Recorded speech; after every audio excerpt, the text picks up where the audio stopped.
Folks, Black Star Network is here. Oh, no punches! I'm real revolutionary right now. Support this man, Black Media. He makes sure that our stories are told. Thank you for being the voice of Black America, Roland. Stay black. I love y'all. All momentum we have now, we have to keep this going. The video looks phenomenal. See, this difference between Black Star Network and Black-owned media and something like CNN. You can't be Black-owned media and be scared. It's time to be smart. Bring your eyeballs home. You dig?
Today is Tuesday, July 18, 2023. Coming up on Roland Martin Unfiltered, streaming live on the Black Star Network. Shocking lawsuit against Louisiana's Angola prison reveals horrendous conditions in which nearly 80 black boys have been forced into solitary confinement in extreme heat, also subjected to abusive treatment. We'll dive into these details on this terrible story. Speaking of terrible story, Texas Governor Greg Abbott literally ordered state troopers to push pregnant migrants back into the river across the border into a barbed wire fence. One lady was having a miscarriage. Also, pushing children back, leading them to their deaths. The Houston Chronicle broke this story, and it shows you these so-called pro-life Christian conservatives are not that. Well, Donald Trump has plans to expand executive powers if he were to reclaim the White House in 2024. We'll talk with Tamia Booker, founder and managing director of T. Booker Strategies, to find out how these plans could reshape the structure of the government, but also impact African Americans. Speaking of Donald Trump, he announced today he might be getting indicted again. Jack Smith hit him with another letter saying they're investigating him for the 2020 election. Don't you just love it?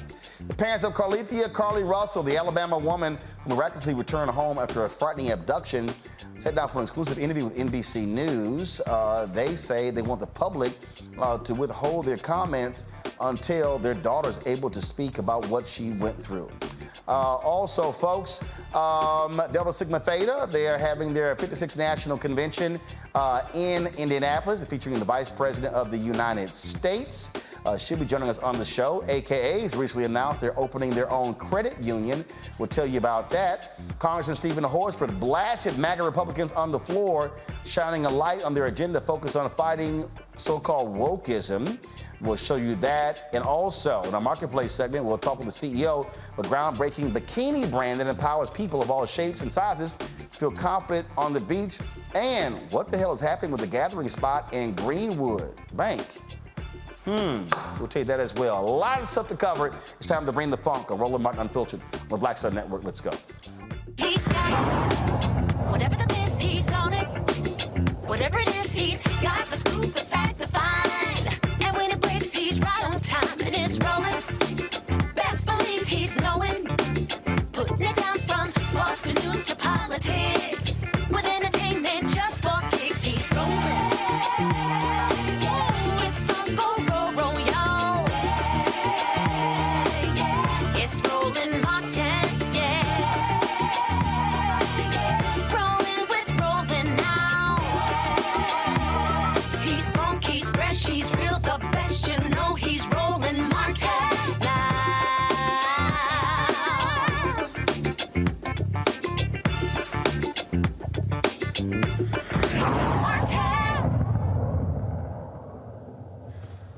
Shocking story out of Louisiana. 80 children, almost black, all black boys, detained in Angola's former death row building, the nation's largest and adult maximum security prison. Folks reportedly being held in abusive conditions, oppressive heat, also mandatory solitary confinement.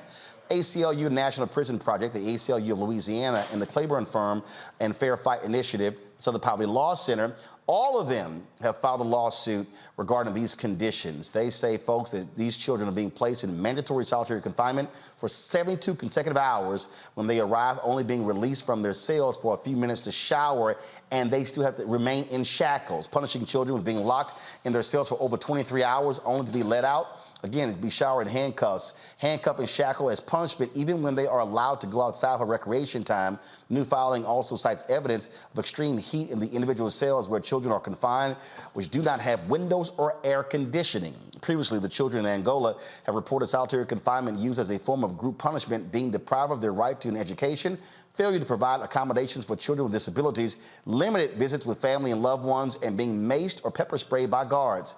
The emergency filing asked the court to order the state to remove the kids from Angola and place them in youth-appropriate, non-punitive settings, barring the state from placing children in adult facilities. Juveniles have been transferred to Angola since October 2022. They usually stay there 4 to 8 weeks. Some of them have had multiple placements. In a September 2022 court hearing, the state's Office of Juvenile Justice officials swore that the Angola unit was only temporary and testified that it would be offline by the spring of 2023. That's a lie. The state's Office of Juvenile Justice continues to send children to the maximum security prison in the sweltering Louisiana summer. Last week, the OJJ deputy secretary and the state said they might close the Angola facility by October or mid-November, depending on construction schedules. He also said children are temporarily held in local adult jails until a placement at youth facilities is found. My panel, Dr. Mustafa Santiago Ali, former senior advisor for environmental justice at the EPA, Dr. Larry J. Walker, assistant professor, University of Central Florida, Mignon Guy, chair, Department of African American Studies, Virginia Commonwealth University. Mignon, I want to start with you. Again, we're talking about Louisiana, some of the most brutal conditions in the country, competing, frankly, with Mississippi, and it's not a list you want to be on, but folks in that state do not care. They certainly do not. It's interesting that you've mentioned Mississippi, because the first thing I thought about was, are we talking about Mississippi exactly?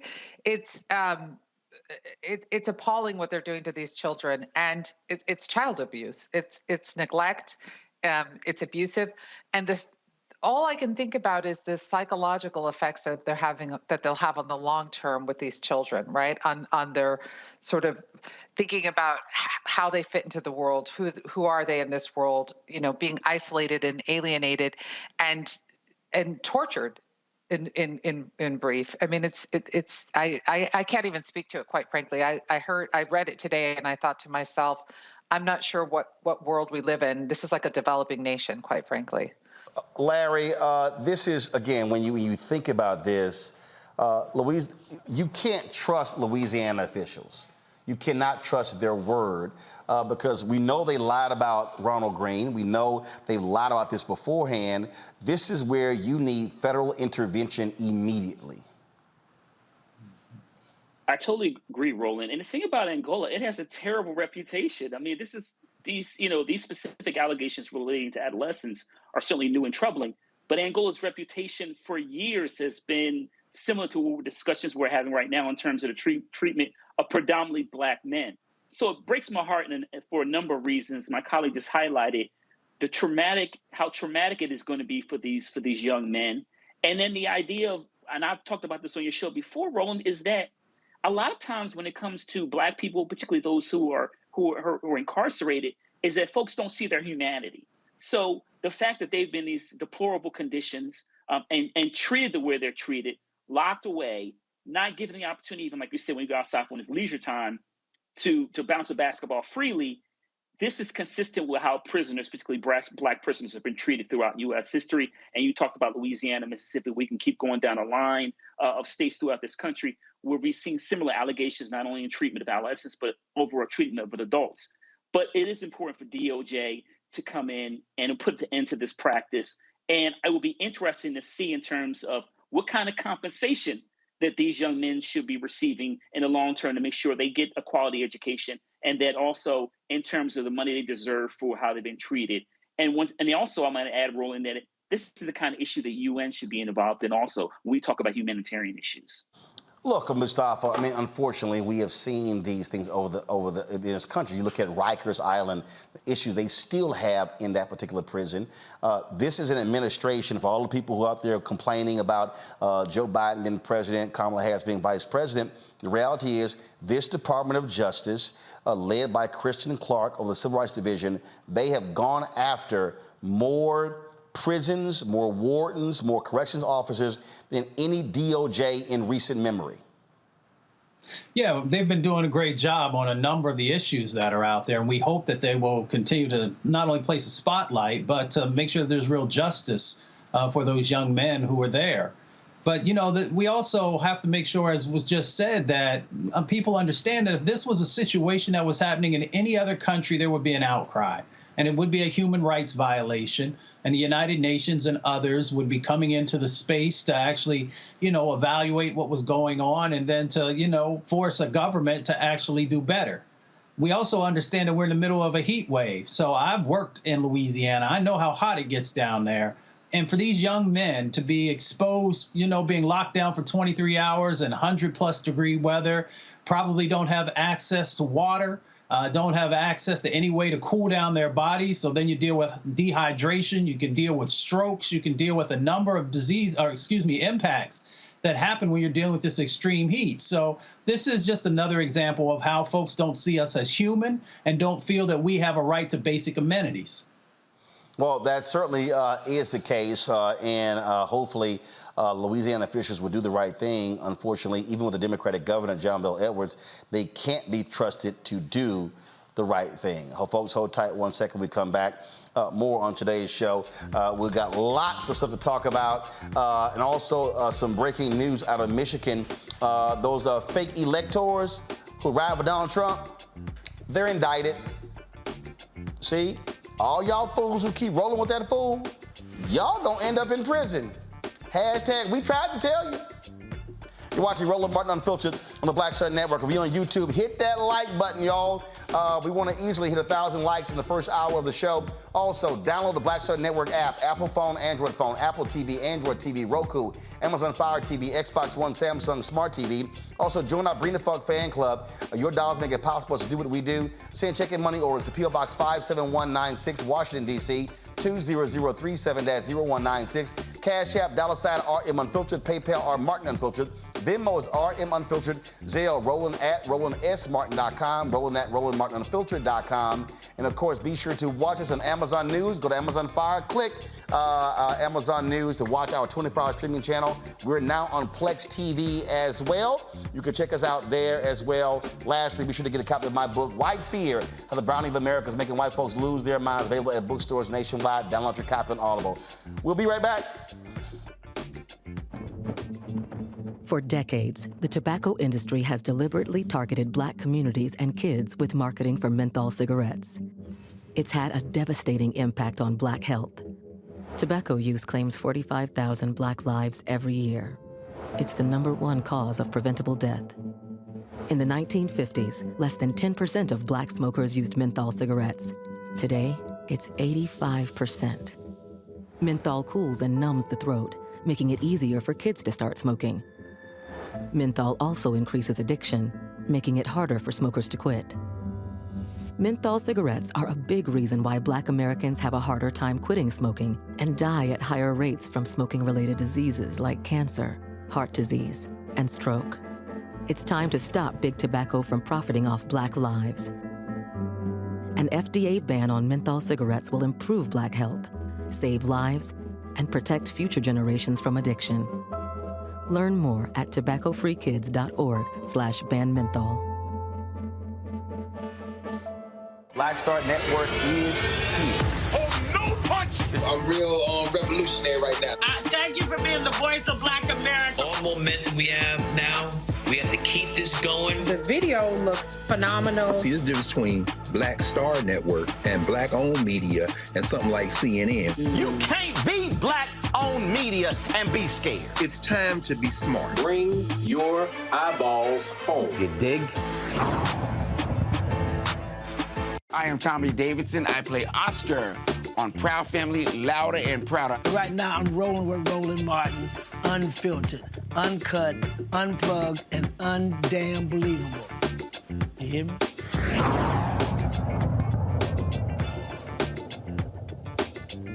All right, y'all mess around with Donald Trump. You F around, you're going to find out. Guess what? These fools in Michigan have found out this breaking news that just came down. Michigan is charging 16 electors. These electors, go to my iPad, with a scheme to overturn the 2020 election result. They face years in prison. Not only that, Jack Smith has sent Donald Trump a letter. How do we know that? Because that fool actually put it on his Truth Social.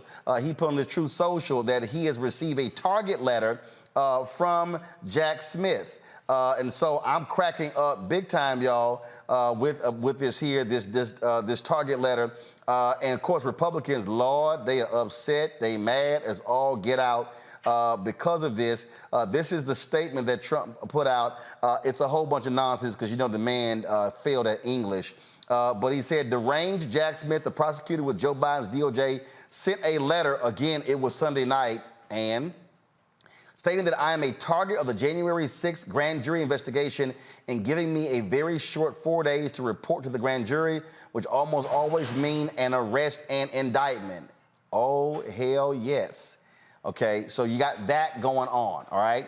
We're still waiting on Fannie Willis, the DA in Fulton County, to come forward with her indictment as well. All of this also comes out as the New York Times report about Donald Trump and his minions making plans to completely reshape the federal government. Now remember, Axios reported this months ago. We talked about it, but this New York Times story makes it perfectly clear how the Heritage Foundation and others, they are spending millions of dollars where they literally want to completely reimagine and, frankly, destroy the federal government. They want to be able to fire thousands of government workers who do not agree with their ideology. They want to assume authority over the FCC, other areas. Donald Trump complains about Biden and his DOJ. He wants to literally use the presidential powers to sick the DOJ on his rivals. Folks, understand what we're talking about here. We're talking about a level of evil that we have never seen. If you thought Nixon was crazy, this is Nixon on steroids and Viagra. Tamia Booker is founder and managing director of T. Booker Strategies, joining me from D.C. Tamia, people need to understand what's going on here and not play games. What Donald Trump and what these Republicans are talking about, they literally want to create a dictatorship in Washington, D.C., where there are no checks and balances, and they want to punish their political enemies. Yes, that's right. He's literally trying to create a full imbalance of power, and he is making steps to create an authoritarian regime. The former president has unfortunately had a platform still after being indicted and is able to propose a plan, which is, it's still frustrating that he is, after being indicted, after being impeached twice, after inciting a riot, and he is threatening federal government workers. I worked in the federal government for 6 years. You have career civil servants who are in there who are working to protect American people, to help preserve our lives and help us have better clean air, clean water, clean food. And the president is trying to do everything he can to dismantle our democracy. And him being back in power again, and even the thought of him being back in power, is dangerous. And him being allowed to actually be able to propose any plans to do any of these things is dangerous, in fact, yes.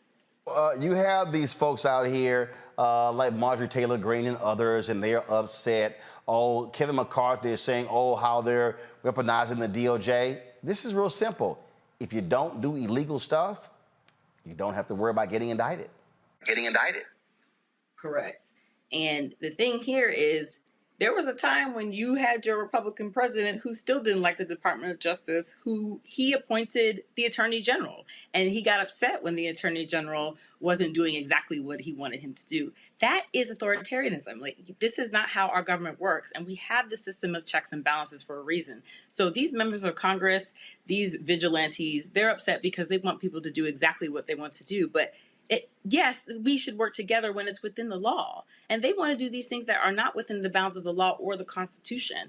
And that's why when they talk and they say things, I get very frustrated, because I question, why they were even elected in the first place. But this is exactly what is happening in the Republican Party. The extremists, those who don't have knowledge on how the Constitution works and how government works, are the ones that are loud and are getting all of this attention and traction. Mustafa, I love these congressional Karens when they start crying. Go to my iPad, please. Letter from Jack Smith saying it's a target of a grand jury investigation of January 6th. Do you have a reaction to that? Yeah, it's absolute bullshit. Yeah, that's my reaction. This is the only way that the Democrats have to beat President Trump, is to arrest him, smear him, charge him with ridiculous charges, all in a cover-up of Joe Biden's crimes, Hunter Biden's crimes. It's unbelievable. It's hard to even recognize that this is our country. The American people are going to be furious. And what Jack Smith is doing is the weaponized government. And he's weaponizing the Department of Justice against President Trump in a complete lie about President Trump and January 6th. And is the question that I want to ask Jack Smith, is this the plan? Are they going to arrest President Trump, charge him with phony, fake charges, and then hold him in prison while he is winning the Republican primary, while he's going to win the general election in 2024? Is this where our country is now? Because it's an embarrassment on the world stage. If this is the direction America is going in, we are worse than Russia. We are worse than China. We are worse than some of the most corrupt third world countries, and this needs to end. It's an absolute lie, and every single time President Trump is proven innocent time and time and time again. Mustafa, I don't recall when he's been proven innocent. That's first. Second of all, if this was Russia, they throw your ass out of buildings, or they poison you. China, they just throw you in prison, don't even tell anybody you're in prison. Marjorie Taylor Greene probably is really upset because she's a co-conspirator. And she knows they're coming after him, they're coming after this congressional Karen. Without a doubt. I mean, Representative Greene is on another planet anyway. It's amazing the things that they want you to believe, even though you see things with your eyes. We all watched the videos of what was going on January the 6th. We've seen what went on at the Michigan State House. So we've seen all these folks who have had no regard for the law whatsoever and felt that their privilege allowed them to do whatever they thought that they could do. And now they're being, pulled back in, and folks are going to hold them accountable through that same law that they have a disregard for. So, when it comes to her, it's just amazing. I worked on Capitol Hill. I've seen people carry themselves with honor and respect there, and she's just not one of those individuals. But we have to keep the spotlight on this because they will literally try and convince other folks across our country that the things that you've seen with your eyes, the words you've heard with your own ears are not true. Tamia, speaking of our own eyes and ears, watch this. So this is Speaker Kevin McCarthy today with the whine and complain of the day. Well, listen. Under a Biden administration, Biden America, you'd expect this. If you notice recently, President Trump went up in the polls and was actually surpassing President Biden for re-election. So what do they do now? Weaponize government to go after their number one opponent. It's time and time again. I think the American public is tired of this. They want to see equal justice, and the idea that they utilize this to go after those who politically disagree with them is wrong. Now, that was today. This was Kevin McCarthy shortly after January 6, 2021. The president bears responsibility for Wednesday's attack on Congress by mob rioters. He should have immediately denounced the mob when he saw what was unfolding. These facts require immediate action by President Trump. Accept his share of responsibility, quell the brewing unrest, and ensure President-elect Biden is able to successfully begin his term. The president bears responsibility for Wednesday's attack on Congress by mob rioters. He should have immediately denounced the mob when he saw what was unfolding. These facts require immediate action by President Trump. Accept his share of responsibility, quell the brewing unrest, and ensure President-elect Biden is able to successfully begin his term. The president same dude, same January 6th. Yep, I remember that speech. Roland, we're coming up on an election cycle, and the House leadership for Republicans is hangs in the balance between Democrats and Republicans. And it's like I said before, they are trying to cater to the loud extremists of their base. We see Marjorie Taylor Greene saying what she's saying, and many of those in the party are the ones that are loud.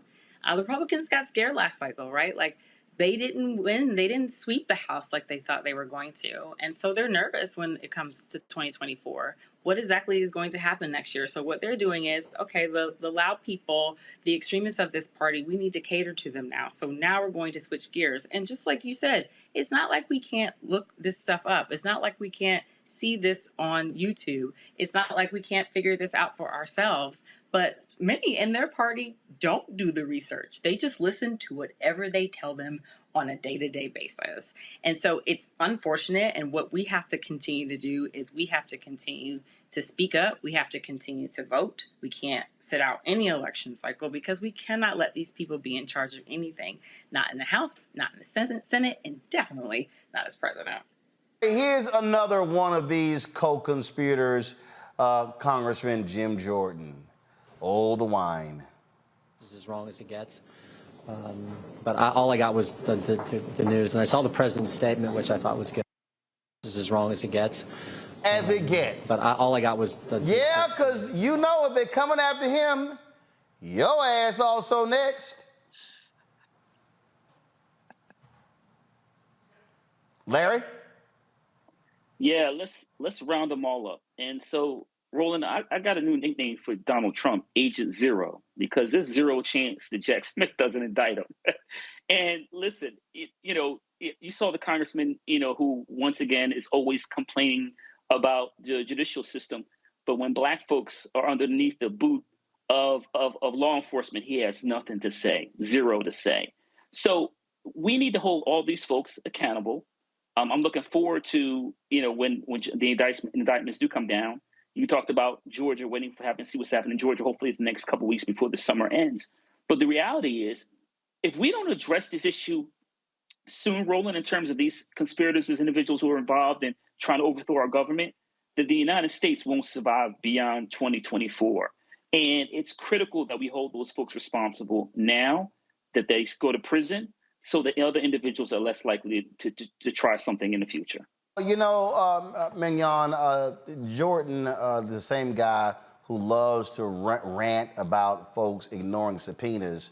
And Congressman Eric Swalwell does a real good job of reminding us when Jim Jordan himself continues to ignore a congressional subpoena. Go to my iPad. Never gets old that Chairman Jordan is complaining about subpoena compliance. We're approaching 500 days since Chairman Jordan has failed to comply with a lawfully issued subpoena for the greatest crime ever committed in America, a crime where more people have been arrested, more people have been prosecuted. His country has asked him to assist in the investigation, and he has refused to comply. Yet he is all too eager to bring to this committee people who are working hard for their government, working hard for taxpayers, to carry out the mission of Health and Human Services, to carry out the mission of the State Department. He's too good to honor a subpoena, but he has complaints, real complaints about what these hardworking government officials are doing. Again, it's never going to get old. It's never going to be taken seriously. Thankfully, these witnesses are willing to do something that Chairman Jordan is not willing to do, which is actually show up and answer questions. Well, there you go. Mignon, look, it's a whole bunch of Republicans. And remember, Peter Navarro laid out that they had about 100 people who were ready. He's literally talked publicly. They were following the Steve Bannon playbook. They had 100 people ready. Ted Cruz was one of them. They were actively engaged in this coup d'etat. That's why they're freaking out, because they're all are going to have to testify. We hope so. We all hope so, don't we? It's interesting because when Barack Obama was elected president, I thought to myself, Republicans and white people will lose their minds, right? And then by the time Trump was installed, I knew for sure that people lost their minds. And this whole notion of law and order and government, the under the Trump administration, the Republicans actually began to function as if they had nothing to lose. And I think that this is really where they are. It goes down into a bit of the fear of a browning of America, right? They're going all in. And I think that many of these Congress people are actually going to go on the ship with Donald Trump and go all the way down with him. This notion of law and who does it apply to, right? We always thought that there was one set of rules or laws for people of color, people who weren't white, another one for those who are white. This is a banana republic. This is to the point where there are no rules. There are no regulations. And yes, Steve Bannon absolutely is complicit in trying to deconstruct the government. One group that we don't talk about nearly enough, we talk about the Heritage Foundation quite a bit, but we actually don't talk about the Council for National Policy, because those are the folks that are bankrolling these the GOP, all of they have connections with the neo-Nazis. Southern Poverty Law Center has them listed as a hate group. If you look at the GOP and the Republican agenda under Trump until the present, you'll see that it aligns directly with the Council for National Policy. Those are the folks that we need to be looking at as well, not just these little puppets out there in the front that have to go down with Trump, but the ones who are bankrolling this from behind, because those are the ones that I think are the greatest danger to our democracy. The thing here, Tamia, I need black folks watching and listening to understand what these people want to do is pure evil. Us checking out of a process is the stupidest thing to do, because what they have in store, what he did the first four years, it doesn't even compare to what they are going to do. And keep in mind, we disproportionately work in the federal government. They want to fire thousands of federal bureaucrats. That means black people. That's correct. And like I mentioned earlier, I served in the federal government as an appointee during the Obama administration, and I worked at the Department of Health and Human Services, and you are correct. A majority of those civil servants were black. And we have to really wake up. We cannot afford to not vote and pay attention. This is a step towards authoritarianism, period. That's what this is. And we know that what they will do is try to make sure that black people will suffer in this process. And it is very unfortunate. And we saw after the Obama election the havoc that was wreaked on us as African Americans during the Trump administration. And if he or any of them were ever to get in power again in 2025, we will see it again. So we cannot tune out. We can do both things. We can have fun, but we also have to vote, and we have to make sure that our family members and our community and our neighbors are all voting, because it is very, very imperative that we do it to protect ourselves. All I got to see is what DeSantis has done in Florida, what Abbott has done in Texas, what Kemp has done in Georgia, what the Republican governor has done in Iowa, and we can go on and on and on. If that idiot gets back into the Oval Office, folks need to understand America is going to be truly scary. And I don't want to hear that crap, oh, we've been through this before. No, you haven't. Our ancestors did, but not you. I'll be damned if we want to see a repeat of that. Tamia, we appreciate it. Thanks a lot. We appreciate it. Thanks. Thank you for having me. Come back, we'll talk about the case of the black woman in Alabama who was returned home. Folks are questioning what happened. Her parents are saying, hey, pump the brakes. She went through a whole lot. We'll discuss that next on Roland Martin Unfiltered on the Black Star Network.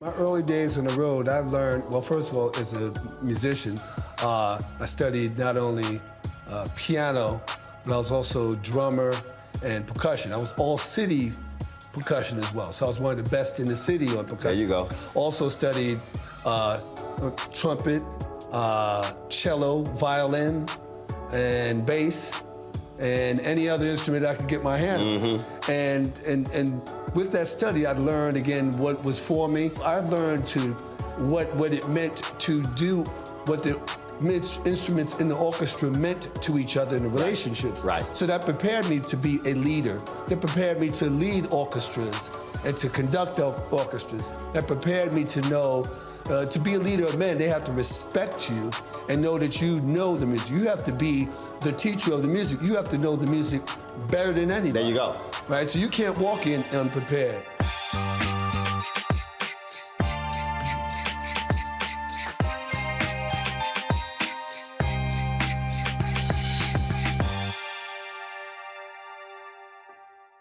Hatred on the streets, a horrific scene, a white nationalist rally that descended into deadly violence. White people are losing their damn minds. As an angry pro-Trump mob storms the U.S. Capitol, we've seen shooting. We're about to see the rise of what I call white minority resistance. We have seen white folks in this country who simply cannot tolerate black folks voting. I think what we're seeing is the inevitable result of violent denial. This is part of American history. Every time that people of color have made progress, whether real or symbolic, there has been what Carol Anderson at Emory University calls white rage as a backlash. This is the rise of the Proud Boys and the Boogaloo Boys. America, there's going to be more of this. Here's all the Proud Boys, guys. This country is getting increasingly racist in its behaviors and its attitudes because of the fear of white people. The fear that they're taking our jobs, they're taking our resources, they're taking our women. This is white fear.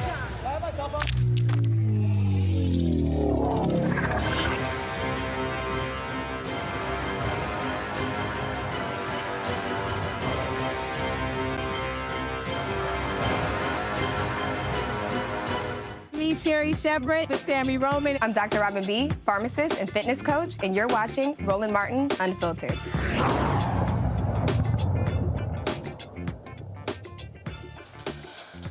The family of a black woman in Alabama who went missing gave their first interview with NBC News. Carlethia Carly Russell's parents talked about her terrifying disappearance and her safe return.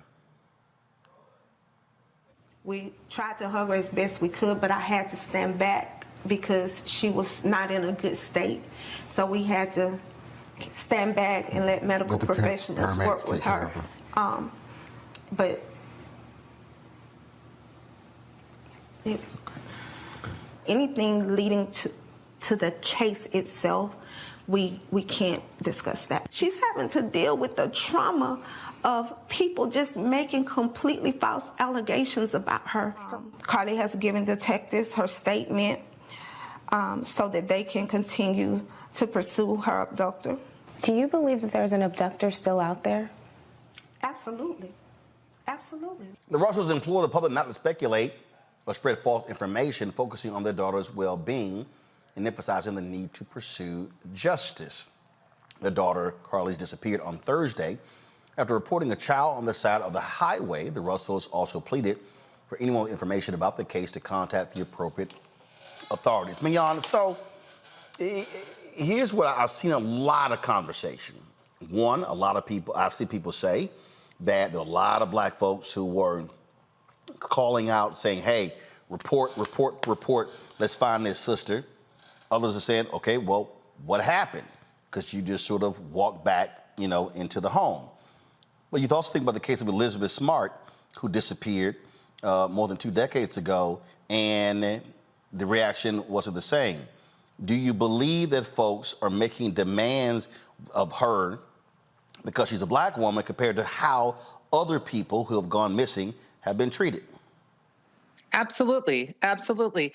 We have a history in this country of demonizing black and brown women who have gone missing. Oftentimes, we're lucky that we actually even heard about this case because oftentimes they just go unreported. And it's very interesting. And when I was thinking about this earlier, I thought to myself, okay, if this were a white woman, we would give her space. We would give her parents space. We would applaud and we would be joyous and overjoyed that she was returned, that she came home. And the responses on social media that I saw were quite appalling because they were almost as if people were disappointed somehow, right? And suddenly questioning her actions and questioning, where was she and what did she do for this to happen and how was she complicit? Of course, this is again, it's the same thing. We dehumanize black bodies, we dehumanize black people. Some people cannot have compassion for black women and black men, and they're not afforded the same basic humanity and the same dignity and space and grace as other groups. Larry. My colleague talked about, the black body and this idea, particularly in the age of social media, of ownership. First of all, I was, unfortunately was here about the story about the young lady missing, But I was at least pleased to see that it was getting reported because, as we know, statistically, Black folks disproportionately go missing, but it's underreported. So I was relieved at least it was reporting on social media. But once she, returned home, and like I said, we don't know what the story is. You need to give her and her family the grace to kind of let this investigation unfold. But it was like the entire, like people just turned against her. And as my colleague talked about, it was even more like disappointed that she was found. And I think this is an unfortunate symptom of social media in terms of, like I said, the way people feel like if there's a story or if they read about that, they feel so invested in it that they can feel like they need answers right away. And I think it's dangerous. But it's also consistent, as my colleague mentioned, in terms of how Black women in particular are treated in America. We need to give her a space. It must be painful as a parent. I know that must have been very difficult to have that, go on TV and have that conversation and share some of the information. But once again, we need to give the family the room and law enforcement the opportunity to investigate and let her heal and let them find the culprit. But there is an investigation here, Mustafa. And so here's the whole deal. Police are investigating. If this was a false flag, that will come out in the investigation. If this was indeed true, she's abducted, that will come out in the investigation. But the bottom line is this demand, if you will, for her to explain, folk, pump the brakes. Yeah, I had to have a conversation with a couple of people about this. And my, the way that I shared it was, if this was your daughter or your granddaughter or your niece or another lady who was a part of your family, would you want them out in front of the cameras? Would you not want them to have the time to heal? Especially if there was something extremely traumatic that happened to this sister. So as folks said, the key word here is grace. But also the reality that we deal with, unfortunately, in our country is that we build people up when it is convenient, and then we tear them down. And we see the cannibalistic ways that Black and brown women are often dealt with in a number of different types of situations. So we need to really begin to embrace our own humanity and demand that others who are in our circles do the same thing. Indeed. And so it's a story that we're going to keep paying attention, looking out for, and to see what happens next. But it is, look, what we do know, and we talk about all the time, the number of times when a Black woman comes up missing, how often it does not get attention whatsoever. This was one of those stories. At the moment she came up missing, Mignon, folks were immediately on social media, spreading the word, not waiting on law enforcement, demanding that law enforcement step up and do something. That's right. And it's that's the good part about social media. And also, there's a dark side to social media, because as quickly as they, put out information to try to find her, that's as quickly as they'll put out negative information against her. But it has power for now until Elon Musk destroys it. It has power to actually, we have the power to organize and to coordinate and to activate individuals and to, like you said, to force law enforcement to pay attention, because this has actually happened previously in other cases as well. One of the things that I was thinking about, and it's digressing a little bit, but one of the things I was thinking about was during COVID, the Black men that were missing around the country. And the only reason why law enforcement, some of them in California, one in New York, the only reason why law enforcement came out into the public and actually spoke about it was because people were rallying on social media. So we can use this for good, and we can harness our own power to try to force authorities or force justice in ways that we may not be able to otherwise. And the beauty is that we can catalyze individuals across the country and virtually shame law enforcement into action. Indeed.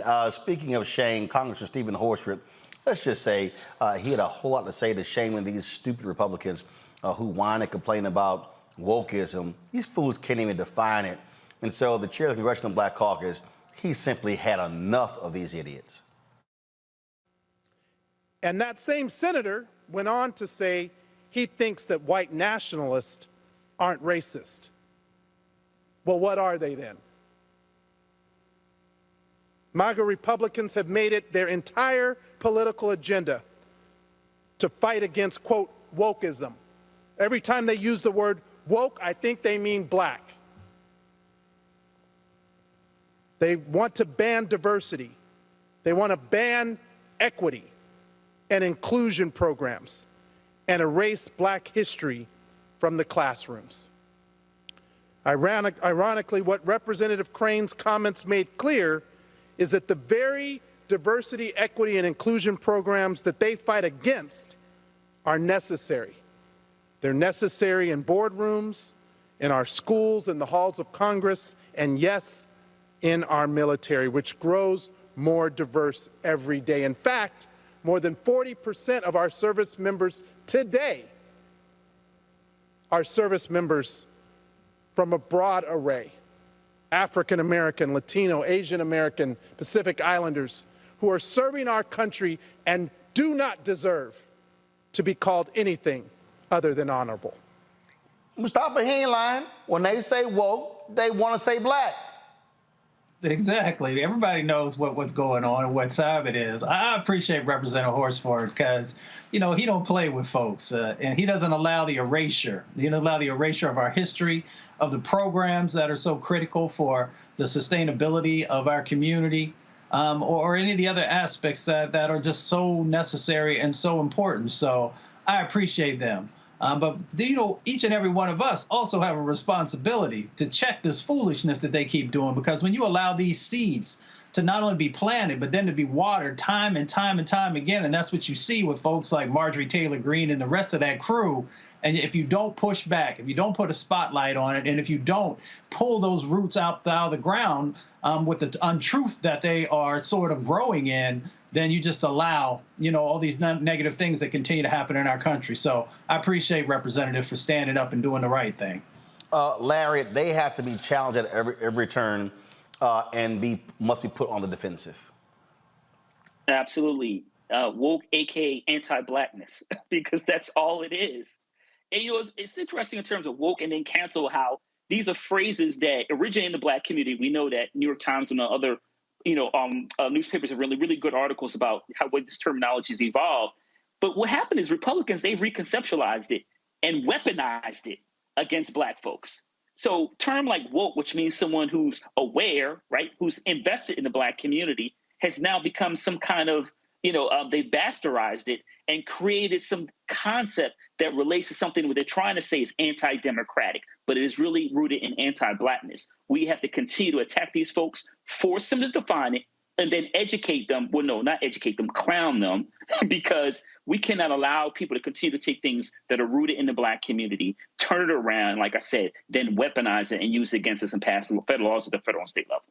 You know, Mignon, you can always count on the fools to always expose themselves and show exactly who they are. I count Governor Ron DeSantis as one of those people. And so this very issue came up. It was an interview that was being conducted. And watch this exchange, because he embodies what we're talking about. It surveyed people, I think 16 to 28 barriers to service, and beyond the ones such as don't want to die, don't want to be injured, don't want to be away from my family. The biggest issues were the number 2 issue: women and racial or ethnic minorities are discriminated against in the Army. Wokeness is listed here, but it's only number 9. So that would suggest that wokeness is not as big. Well, but I think there's an issue about, like, not everyone really knows what wokeness is. I mean, I've defined it, but a lot of people who rail against wokeness can't even define it. And so I think it's a sense of, this is not something that's holding true to the core martial values that make the military unique. And I can tell you, the veterans, you don't have to look far and wide. Go to a VFW hall, go to an American Legion. There's huge amount of concern about the direction that the military is going with all this. And here's the thing, things like DEI and all that stuff, it hasn't worked in other aspects of society. It very well may be on the constitutional chopping block in light of the Supreme Court's decision on racial discrimination discrimination in higher education. And so it's not a model that I think is going to be successful in the military. And so we're going to do what has been successful in the past, and I think you're going to see better recruiting as a result. So the Pentagon says that they do try to achieve diversity in recruiting, but not when it comes to promotions. That's all merit-based. Well, I mean, I think that we have seen standards watered down in different situations. I think that that's probably not accurate. Obviously, they're going to say they're doing a good job. I mean, we get that. That's going to be their thing, but I don't think that that's in tune with reality. Mignon, I kind of recall a racist past in the military. Second of all, to listen to this idiot, Ron DeSantis, say, oh, this doesn't work for our military. And then he cites the Supreme Court's affirmative action decision. Correct me if I'm wrong, but did not the same Supreme Court allow it to be maintained at the military universities because they said there's a compelling national interest to have affirmative action in the military academies? So this same Supreme Court actually said, Ron DeSantis, no, we need it in the military because we need black bodies too. That's right. That's right. It's interesting. You know, one of the things that he did there, which I thought was really fascinating, he didn't use the term affirmative action. He flipped it and he used racial discrimination instead when he was talking about higher education. And yes, the Supreme Court absolutely stood by, yes, we can have black bodies on the fields, we can have black people giving their lives, but we cannot have them in higher education at the same rates as other folks. This whole notion of woke, it is absolutely 100% anti-blackness, but let us not forget that it is, while it is anti-blackness, and while they are trying to strip away our history and basically erase us, this erasure of our knowledge, our history, our culture, our bodies, our being, our capacity to have social mobility, right, to be able to rise. While they're doing that, they're also, and I'm very careful about telling this to my students I teach undergraduates, and I'm very cognizant of telling them this. They are legislating the ignorance of white people. They are not just enforcing anti-black policies. They are legislating the ignorance of white people. All of these issues around critical race theory and around wokeness and all of this and banning books came up after George Floyd. And it came up after they saw too many white young people standing hand in hand fighting against racial injustice with black people. And then all of a sudden you saw them lose their minds, right? And so now they're just going at it in every capacity that they can. Wanted to go for the military. They're like, whoa, whoa, whoa. We don't want our boys to go back there. We want to make sure that those other ones go out there first, right? So there is this, it's really complicated and complex. There is this inherent anti-blackness that is woven in here, but there's also a very concerted effort, especially with these book bans and everything else. There's a concerted effort to legislate the ignorance of white people so that they don't understand how this anti-blackness also undermines their interests. Mustafa, I know you got to go, but I want your comment on this. This is a piece that's in the Washington Monthly.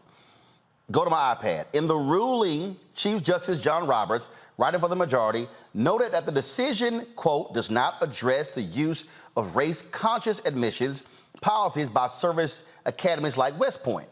He justified the exemption by referencing, quote, the potentially distinct interests that military academies may present, unquote.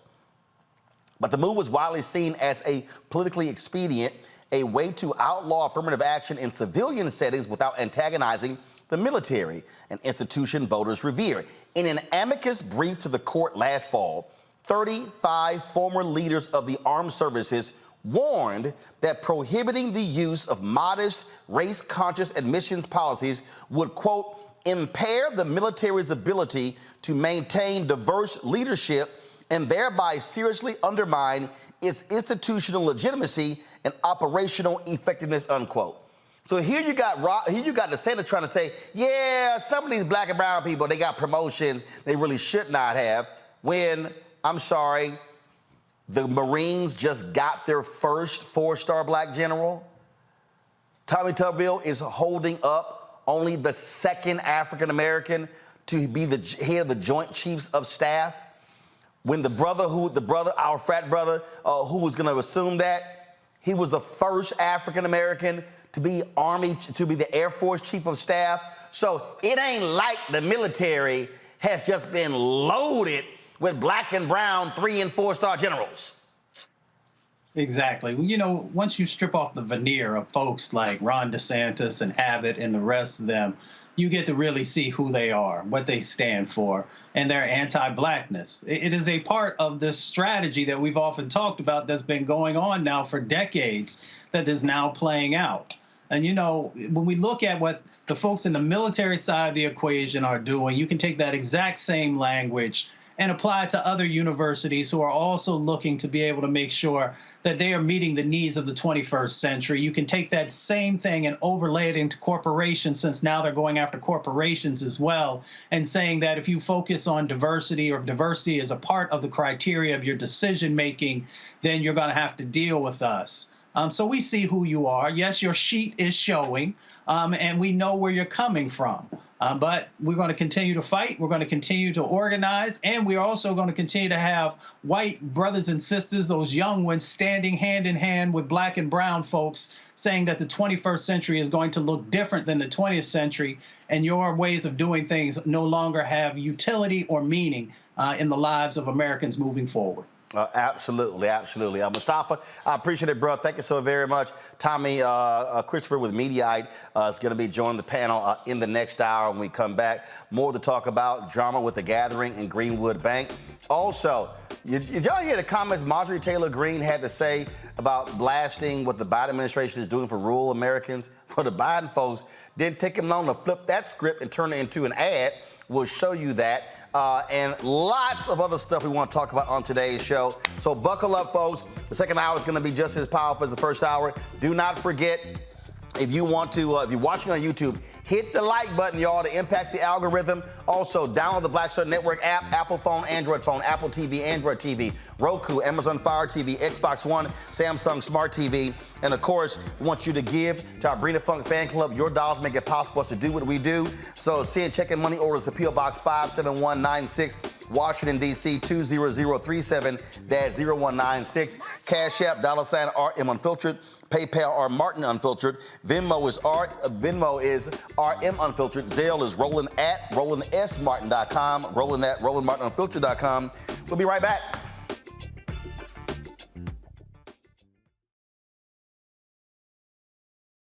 When you talk about blackness and what happens in black culture, we're about covering these things that matter to us, speaking to our issues and concerns. This is a genuine people-powered movement. There's a lot of stuff that we're not getting. You get it, and you spread the word. We wish to plead our own cause.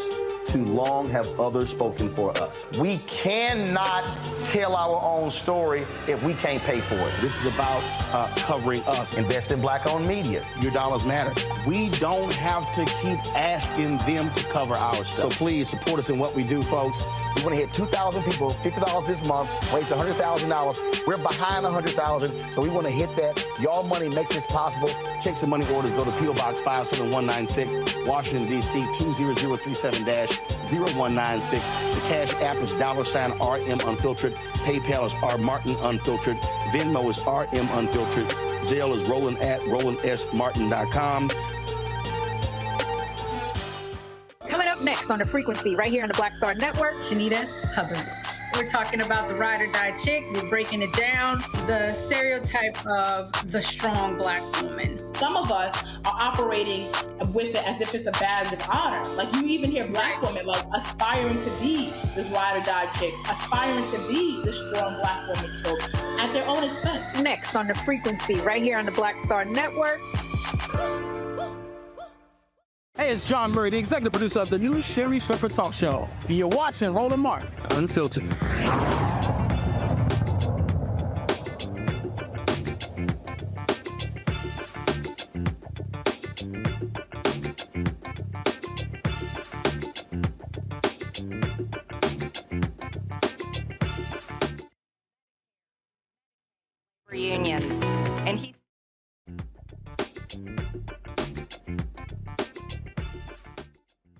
So the other day, Marjorie Taylor Greene, being pretty stupid herself, made some comments about, oh, the Biden folks, they trying to do this for rural people. They trying to do this, trying to follow through what FDR did. And the Biden people were like, yeah, you're right. Well, they already made this sucker into an ad. Watch this. Biden had the largest public investment in social infrastructure and environmental programs that is actually finishing what FDR started, that LBJ expanded on, and Joe Biden is attempting to complete. Programs to address education, medical care, urban problems, rural poverty, transportation, Medicare, Medicaid, labor unions. And he still is working on it.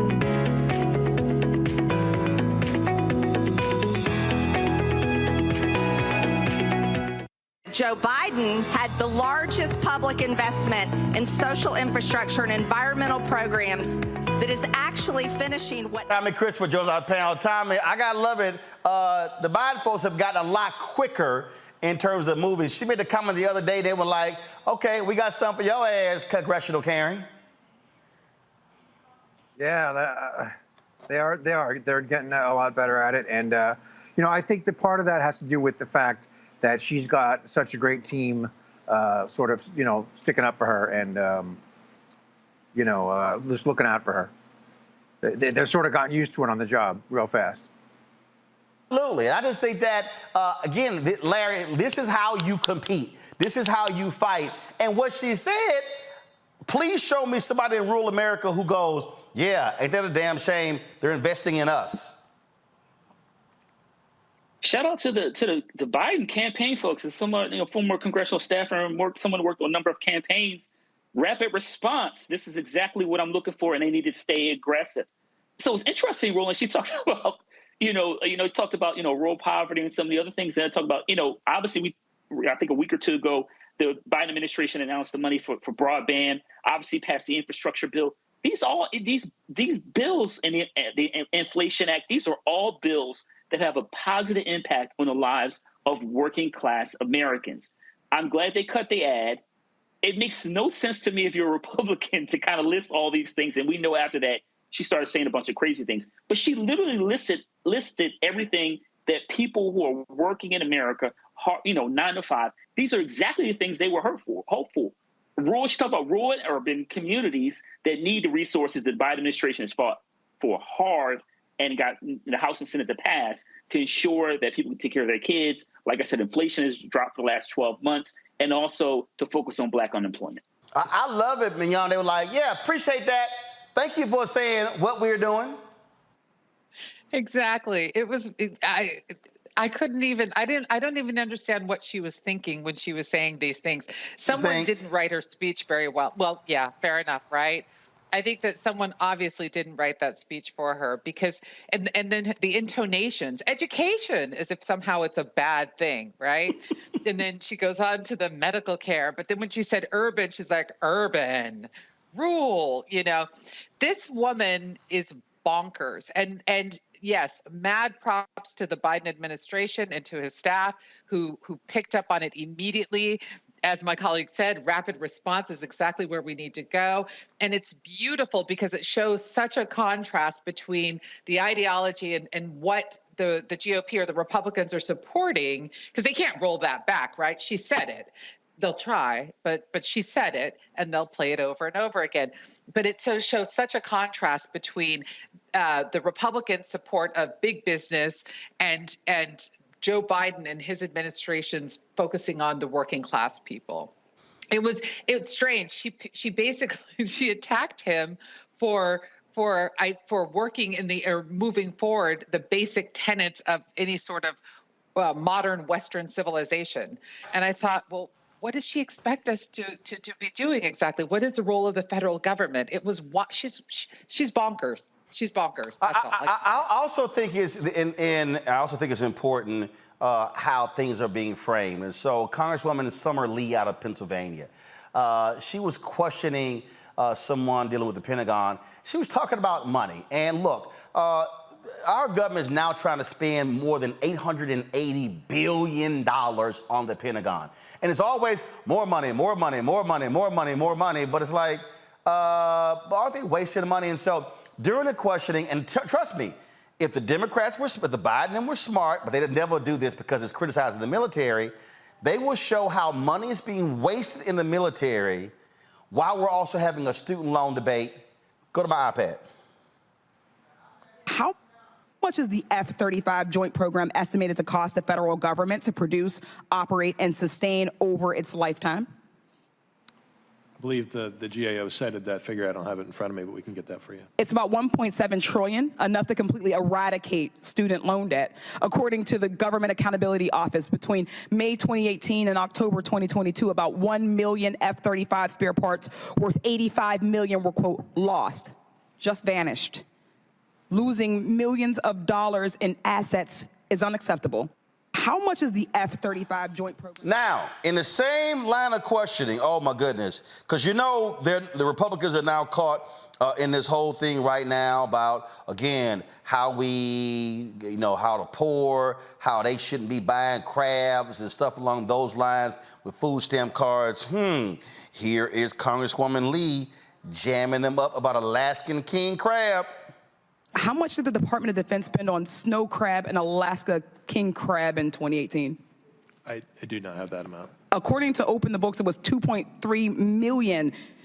Do you know how much the Pittsburgh City Council spends each year serving the county's unhoused population? Only $1.2 million, but they're certainly not being served Alaska king crabs. How much did the Department of Defense spend on... Now, this is the one that I loved the most right here, because the Republicans right now are on the warpath about the issue of abortion. I absolutely love this one by Congresswoman Lee. How much on average does the military spend on Viagra each year? I don't have that figure, man. About $41.6 million. Do you know how many bridges in my district of Pittsburgh could be repaired with that amount? About 2. The rebuilding of the Fern Hollow Bridge, which of course collapsed the day that President Biden happened to be coming to Pittsburgh, cost about $25.3 million to rebuild. How much on average does... So, Mignon, you got a big kick out of the Viagra question. I just didn't see it coming. I didn't see it coming.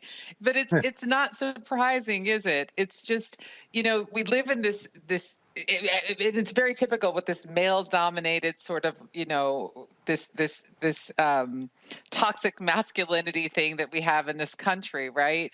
And we'll spend money on these things that support men. And sorry, I love men, but they will spend money on things to prop up men, and not. Oh yeah, no pun intended.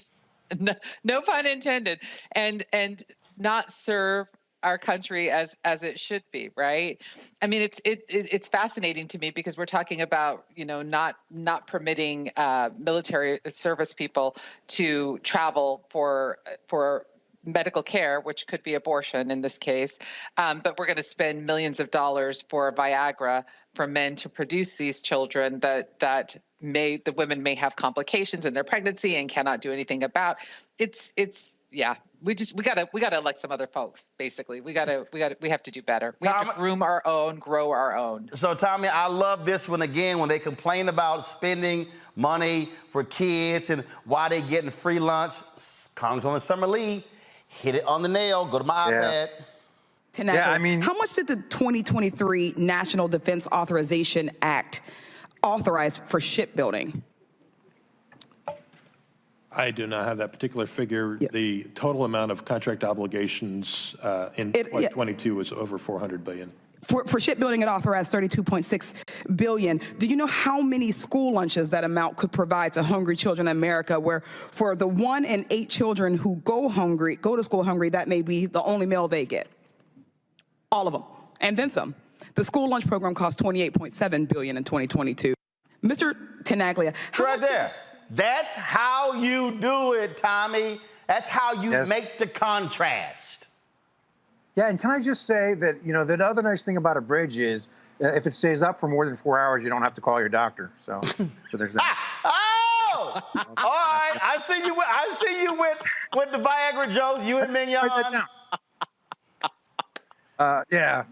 Yeah, no, you're right, and this is the thing. You're absolutely right that the White House is not in a position to make contrasts like these, but that's why it's important. I've always been on the side of the activists and people who are to the left of whoever's in the White House. That's why they're important, because the White House can't argue against the defense. It's political suicide. But people on the outside can push and use those contrasts to advocate for things that the rest of us need. Again, who was it? Was it FDR that used to say, like when the activists would come to him and say, we want this, this, and this, he would say, well, make me. So people like Summer Lee are making them. Well, absolutely. And that's exactly how you're supposed to do it, Larry. And that's how, again, you also educate the public who doesn't understand these things about the budget. Roland, it's a dirty little secret as a former congressional staffer about that DOD budget and all the waste. I mean, that's been known for years. But you're right. We don't, people don't, we're not teaching this in pre-K through 12 schools about government waste. I mean, you hear certain politicians on both sides of the aisle mention it, but they don't provide specific examples and educate the populace like you saw in that hearing. And this is a perfect place. And obviously, we're playing it right now and discussing it.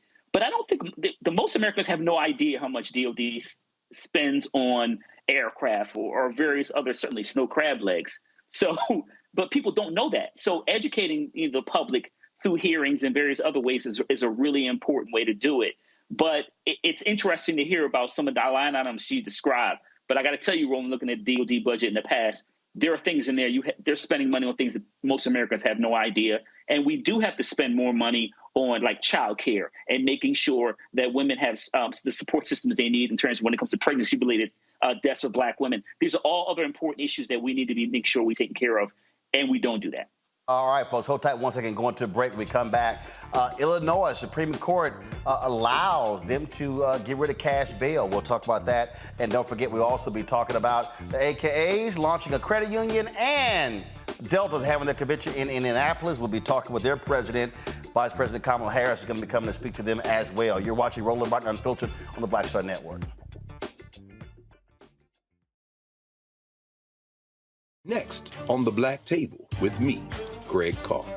We featured the brand new work of Professor Angie Porter, which, simply put, is a revolutionary reframing of the African experience in this country. It's the one legal article everyone, and I mean everyone, should read. Professor Porter and Dr. Valeethia Watkins, our legal roundtable team, join us to explore the paper that I guarantee is going to prompt a major aha moment in our culture. You crystallize it by saying, who are we to other people? Who are African people to others? Governance is our thing. Who are we to each other? The structures we create for ourselves, how we order the universe as African people. That's next on The Black Table, here on the Black Star Network.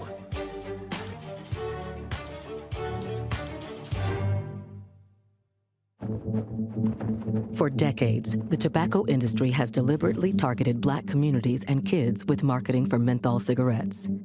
It's had a devastating impact on Black health. Tobacco use claims 45,000 Black lives every year. It's the #1 cause of preventable death. In the 1950s, less than 10% of Black smokers used menthol cigarettes. Today, it's 85%. Ban menthol cigarettes. Save lives. My name is Lena Charles, and I'm from Opelousas, Louisiana. Yes, that is Zydeco capital of the world. My name is Margaret Chappelle. I'm from Dallas, Texas, representing the Urban Trivia Game. It's me, Sherry Shepard, and you know what you watch. Roland Martin on Unfiltered.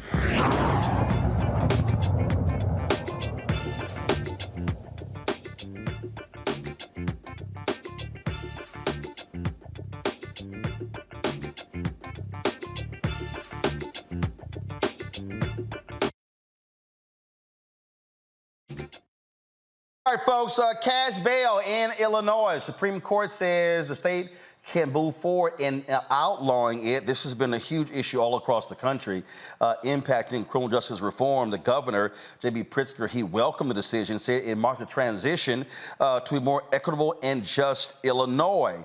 Again, this has been talked about in many places around the country. Republicans have been criticizing efforts to end cash bail. They've been, of course, in Harris County, where Houston is.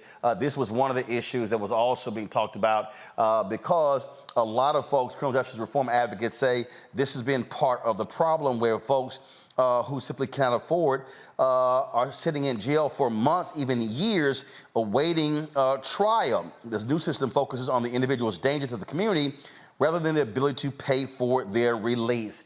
Larry, again, this is controversial when it comes to the left and the right, but this is a good move because there are some people with petty crimes. They shouldn't be sitting in jail for 6-9 months.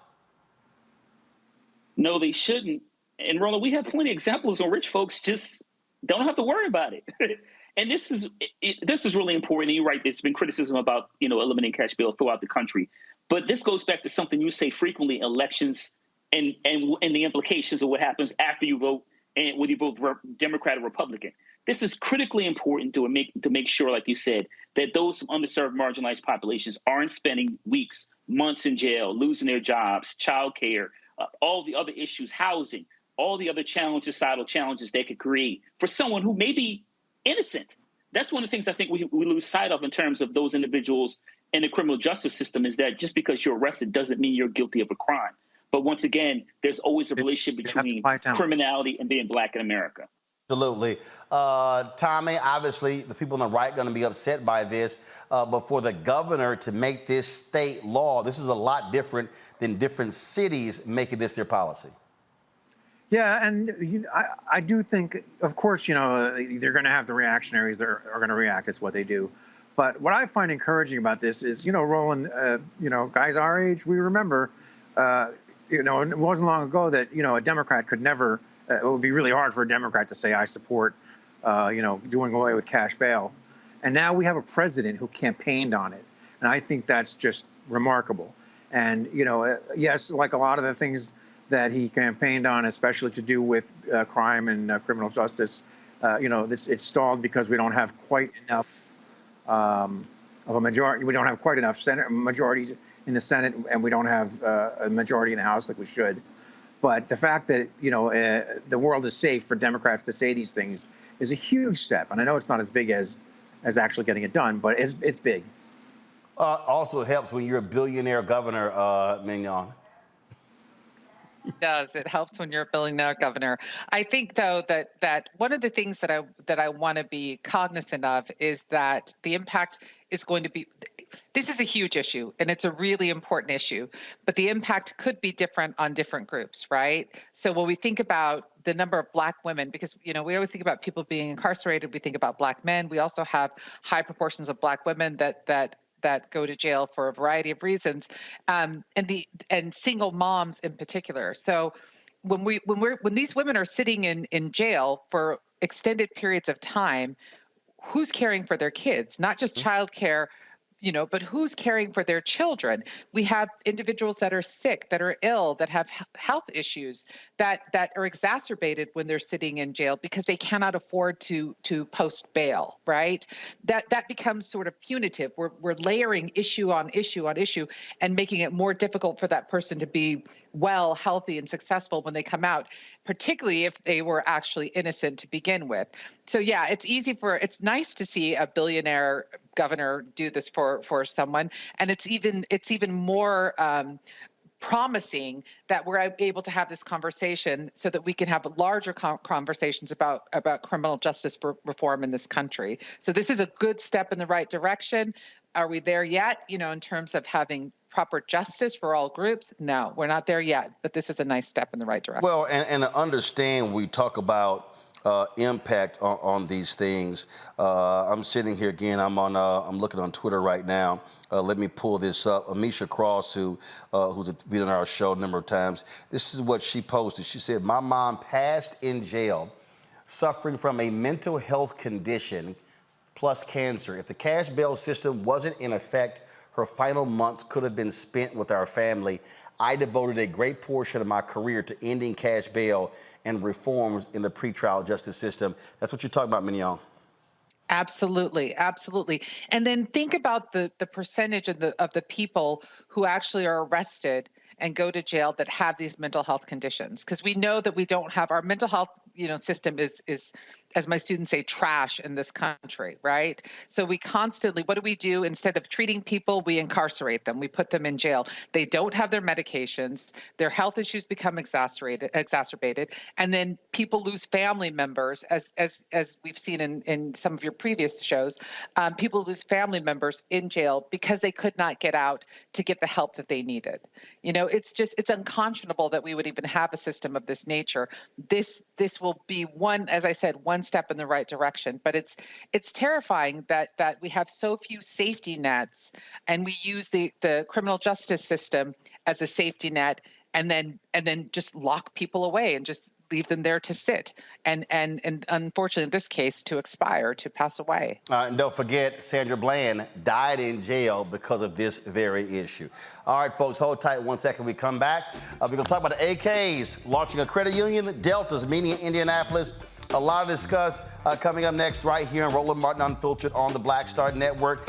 You're watching on YouTube. Hit that like button, y'all. We should be over 2,000 likes easy. Y'all comment like crazy. Hit the like button. Also, download the Black Star Network app, Apple phone, Android phone, Apple TV, Android TV, Roku, Amazon Fire TV, Xbox One, Samsung Smart TV. Also, we want you to join our Bring the Funk fan club. Your dollars make it possible for us to do what we do. Our goal is to get 20,000 of our fans contributing on average $50 each. That's $4.19 a month, 13 cents a day. And then you can, of course, give in different ways. A lot of y'all don't trust stuff like Cash App. I get it. So we could use that snail mail. Send checking money, or it's the P.O. Box 57196, Washington, D.C. 20037-0196. Cash App, $RM Unfiltered. PayPal, R Martin Unfiltered. Venmo is RM Unfiltered. Zelle is Roland@RolandSMartin.com. Roland@RolandMartinUnfiltered.com. And so, again, join our Breed the Funk fan club. And if you want to give during the show, I'll give you a shout out. Before we get off the air, don't forget to get a copy of my book, White Fear, How the Brownie of America is Making White Folks Lose Their Minds, available at bookstores nationwide, Amazon, Barnes & Noble, Target, Bookstop. Also, download a copy on Audible. And, of course, you can also watch our 24-hour, 7-day-a-week streaming channel. It's on Amazon News. Go to Amazon Fire, check us out. And we just launched on Plex TV. You can check us out there as well. We'll be right back.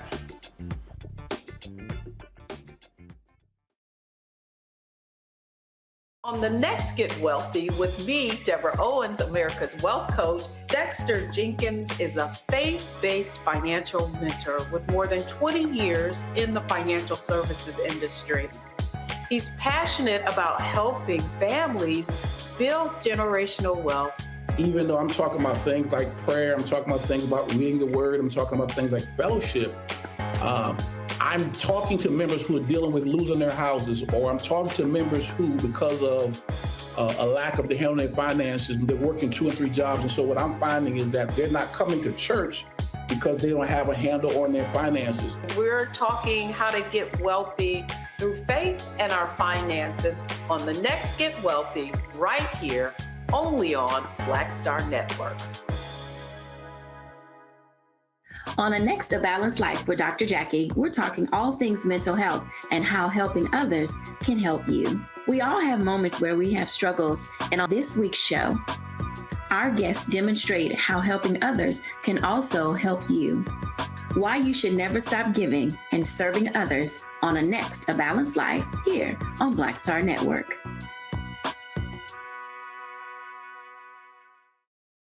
Black Star Network is here.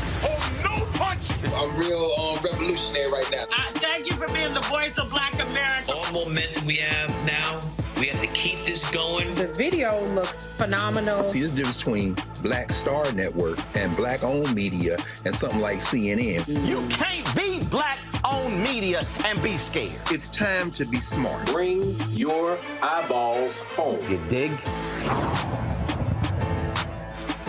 My early days on the road, I've learned, well, first of all, as a musician, I studied not only piano, but I was also drummer and percussion. I was all city percussion as well. So I was one of the best in the city on percussion. There you go. Also studied trumpet, cello, violin, and bass, and any other instrument I could get my hand on. And with that study, I'd learned again what was for me. I learned what it meant to do what the instruments in the orchestra meant to each other in the relationships. Right. So that prepared me to be a leader. That prepared me to lead orchestras and to conduct orchestras. That prepared me to know, to be a leader of men, they have to respect you and know that you know the music. You have to be the teacher of the music. You have to know the music better than anybody. There you go. Right, so you can't walk in unprepared.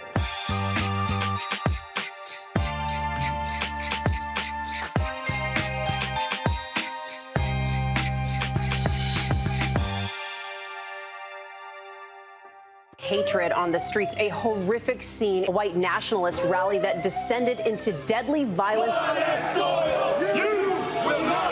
White people are losing their damn minds.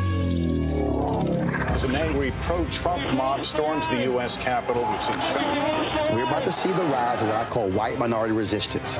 We have seen white folks in this country who simply cannot tolerate black folks voting. I think what we're seeing is the inevitable result of violent denial. This is part of American history. Every time that people of color have made progress, whether real or symbolic, there has been what Carol Anderson at Emory University calls white rage as a backlash. This is the rise of the Proud Boys and the Boogaloo Boys. America, there's going to be more of this. Here's all the Proud Boys, guys. This country is getting increasingly racist in its behaviors and its attitudes because of the fear of white people. The fear that they're taking our jobs, they're taking our resources, they're taking our women. This is white fear.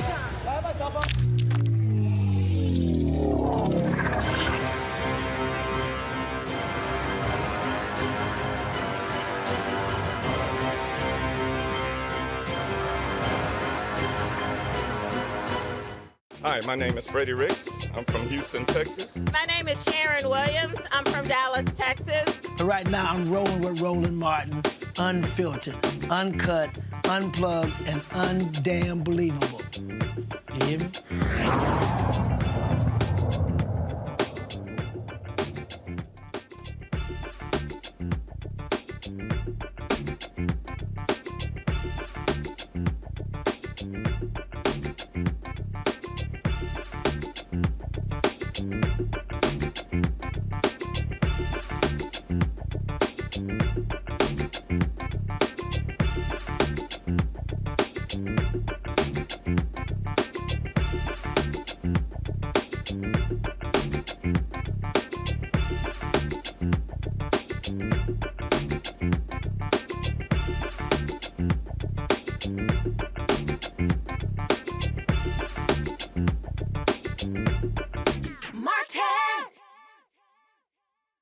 All right, folks, welcome back to Roland Martin Unfiltered. So a bunch of y'all, I saw your comments, and y'all wanted a little bit more of Reverend Frederick Haynes III when he spoke Sunday in Chicago at the big name president of Rainbow Push Coalition. And so I just want to play a little bit. We played some of his speech on just the other day, so I want to play a little bit more, and then we're going to come with our panel. So here's some of that right now.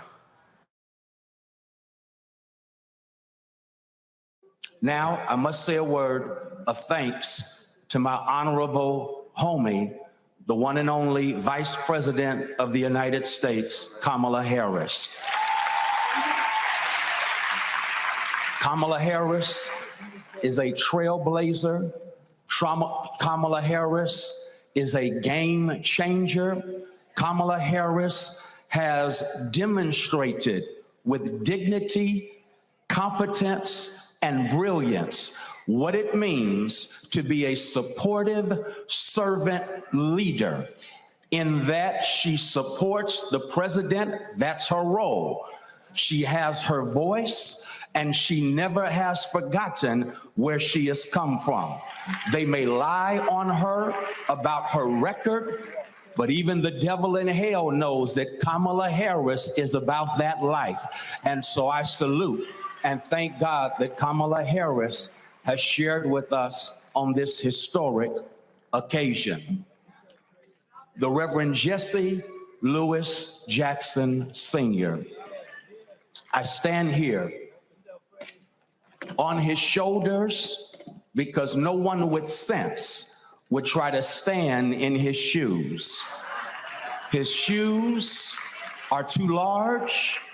They've taken us so far from the streets of Greenville, South Carolina, to the south side of Chicago, to the road to Damascus, to the cold mountains of Russia, to those who were struggling and suffering in Armenia. He's been right there, speaking truth to power, empowering the powerless. His shoes are quite large. And so, Reverend Jackson, thank you for where your shoes have taken us. Thank you that your shoes have injected in the veins of a people who have suffered from what Frantz Fanon called systemic negation. And yet you dare to tell us that we are somebody. And as you gave us a sense of somebodyness, you also gave us the power to declare, respect me, protect me, never ever neglect me, because I am somebody. I am God's child. Thank you, Reverend Jackson, because your shoes have gone there. Your shoes have taken us there. But not only have your shoes taken us spaces reminding us that we are somebody, but thank you that in 1984 and 1988, you dared to have a nation that had too much death dealing, a nation that had so many of us in despair because of the pushback against the progress of the civil rights movement. And yet you took the baton of freedom fighting from the hand of the drum major for justice, Martin Luther King Jr., and you dared to say to a nation, go ahead and keep hope alive. And so because of you, hope has been kept alive. We thank you, Reverend Jackson, because you have brilliantly continued the prophetic tradition of reuniting in holy wedlock Jesus and justice. He recognized, Reverend Jackson does, that our Jesus was born homeless in Bethlehem. Our Jesus had to deal with a death sentence of genocide through public policy. Our Jesus found himself going from Bethlehem to the hood in Nazareth, where he was able to hide there in North Africa. Our Jesus found himself then growing up in Nazareth that was so hood that somebody said, can any good thing come out of Nazareth? And if NWA was rapping in the days of Jesus, they would have dropped an album entitled Straight Out of Nazareth. Our Jesus gave free health care to those with pre-existing conditions. Our Jesus took a 2-piece and 5 biscuits and gave food to those who were food insecure. Our Jesus led a march on Washington. We like to call it a Palm Sunday processional. No, it was a march. It was a demonstration against the Roman occupation and oppression. And our Jesus, when the crowd told the kids to chill out and quit making noise, Jesus said, no, the only way to get attention of the power structure is to make some noise.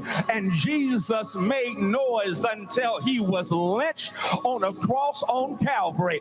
And when he got lynched on a cross on Calvary, the good news is, y'all know I'm a Baptist preacher, Dr. Brazier, so I got to go there early Sunday morning. God raised him from the dead, and the brilliant theologian Jürgen Moltmann says that the resurrection is a protest symbol. So every every time we celebrate the resurrection of Jesus, it's a symbol of protest. And what Reverend Jackson did was say faith without works is dead. It's not enough to shout in church on Sunday. You've got to hit the streets during the week. You've got to speak truth to power in the corporate suites. Thank you, Reverend Jackson, for reuniting Jesus with justice.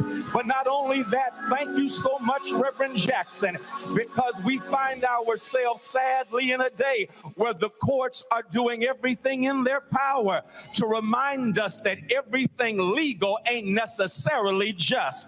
Yes, what has been passed by the Supreme Court is now law. It is legal, but we all know that everything that's been legal has not been just. Slavery was legal, but God knows it wasn't just.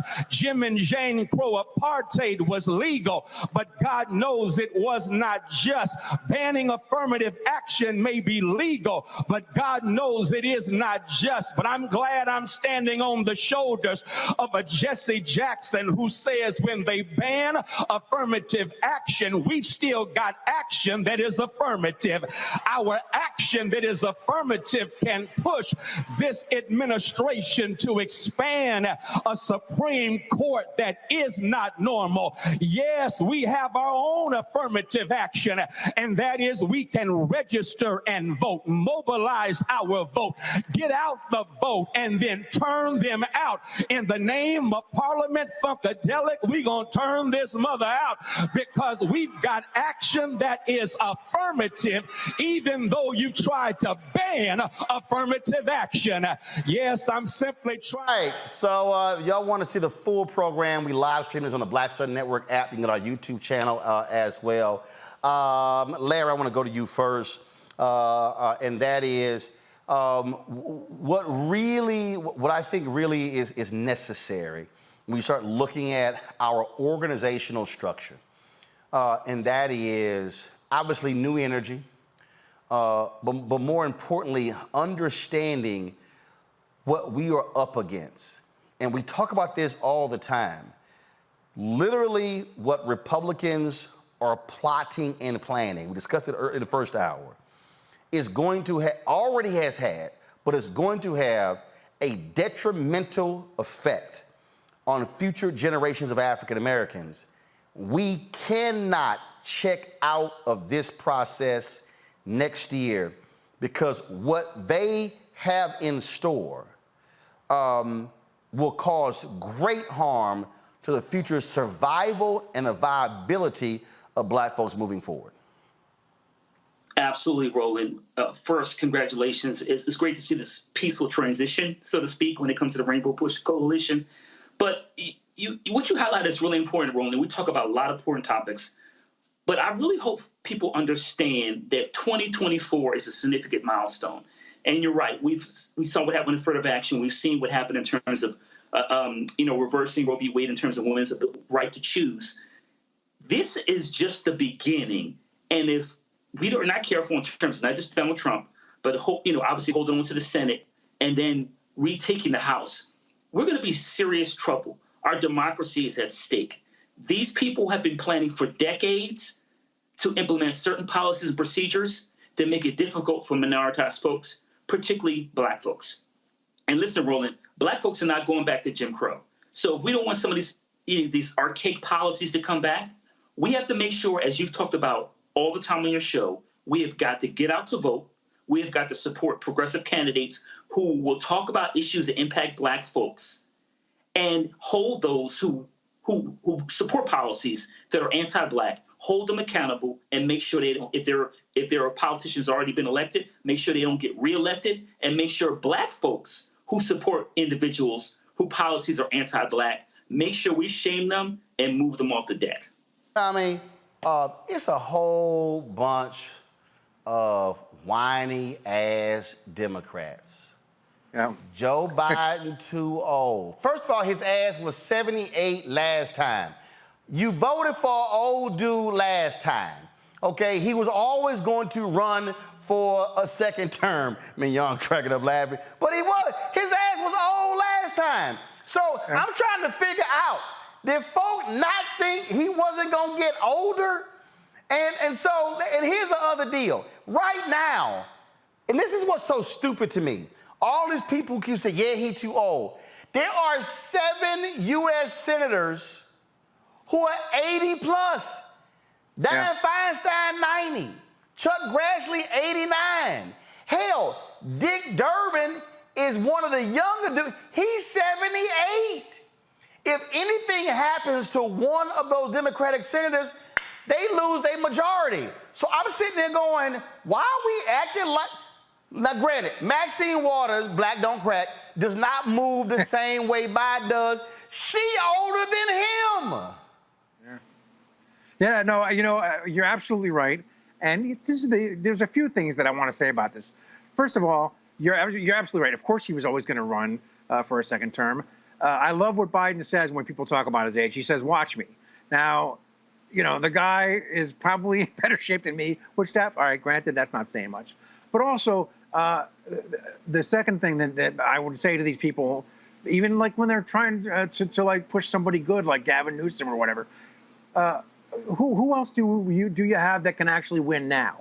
Okay, nobody else polls above like room temperature than Joe Biden. But also, the guy's done a fantastic job, a phenomenal job. What is it, 13 million jobs created, unemployment at 3.4%. He got a bad deal with inflation because of the pandemic. But every other country had worse inflation, which sort of proves that it wasn't him, it was the world, messed up in this COVID thing. But I also wanted to say this is also about maligning our vice president and sort of trying to kneecap her because, there you go. She's the vice president. She's next in line. And Roland, while I was during the commercial, I saw we were going to be talking about the vice president, and I keep 3 sets of emails because I've been covering the White House for 14 years, and I want to point this out, and I want you all to pay attention and tell everybody that you talk to in the media about this because you never hear about it because I just checked it for the first time, really. But I knew about it, but I didn't check the numbers. I have every email from the White House, from the Obama White House, Trump White House, and Biden White House. And I checked to see how many times did vice presidents do a solo statement. That's when something happens, the vice president puts out a statement by themselves. I checked under Barack Obama, Vice President Joe Biden put out a solo statement 6 times in 8 years. Wow. Vice President Mike Pence put out a solo statement 5 times in 4 years. Do you care to guess how many solo statements Vice President Kamala Harris has put out 32. Under Joe Biden? 32. 36. Damn, I'm good. 36. So you get all these people out here in the media, and these are White House reporters, and they have the same friggin' email that I have, and they say, oh, what is Vice President Harris doing? She's not stepping up the way these other... What are you talking about? 36 to 6 to 5? Get out. So, I think we can all see what's going on here. Mignon, that point right there, and that's what the real deal is. A lot of these hand-wringing from Democrats, when you look at the polling data, they don't want Kamala Harris to be, because they're throwing out, well, if anything happens to Biden, then she's going to take over. Let me say this here, and I'm being real clear to a whole bunch of white Democrats. Let me help y'all out. To all you white Democrats who are one, and a lot of y'all out here, your billionaires and your other donors, let me help y'all out. 1, without black people, Joe Biden ass would have lost. That's number 1. 2, without Kamala Harris on the ticket, Joe Biden ass would have lost. So y'all can sit all out here and y'all can opine and hope for Gavin Newsom or the governor of Michigan, or y'all come with all your lists. Here's a fact. Biden the president, Harris the vice president. She ain't going nowhere. Y'all, and one of the reasons that her numbers are so low is because Democrats kept trashing her the first 15, 18 months, and they helped bake in the negative view of her and what Tommy just said. So the same folks who are complaining, contributing to the problem, the bottom line is this. Folk need to understand Republicans are trying to cement power for the next 50 years. Mignon, too many Democrats keep focusing on the next 2 years. That's stupid. That's right. That's right. Yeah, unfortunately, the Democrats are playing checkers and the Republicans are playing chess. They're playing the long game, right? And this entire thing with Kamala Harris is it's quite sad when you think about it, because this woman has worked so incredibly hard to get to where she is. And as the segment was saying, she hasn't forgotten who she is, right? But yet we cannot stand, and these are also allies, right? These are the fair weather allies, the white Democrats. They have a fear of another Black president in many respects as well. They don't understand. They don't know for sure if she's got what it takes or if she can actually take the position, which obviously we know that she's well equipped to do so. And so this whole notion about playing down, playing Joe Biden's age, I'm sorry, that was just really funny to me because he is old, and he's always been old, and he'll still be old. But he's the most qualified individual that we have right now. He's our best chance in any kind of social justice, racial justice, any sort of advancement in Black and brown communities. And Kamala is going to be there right behind him to make sure that we get to where we need to go. So I think the people need to understand she's a strong woman, and they should never underestimate. And she came from an HBCU. They should never underestimate the power of a strong Black woman. And I also think that is what the Republicans fear the most. Listen, all y'all watching, listen, I'm trying to tell y'all what these people are planning on is ugly. And if we don't sit here and exercise our power, trust me, they're going to do so. Going to a break, last segment, we're going to talk about Marketplace segment. That's next on Roland Martin Unfiltered on the Black Star Network.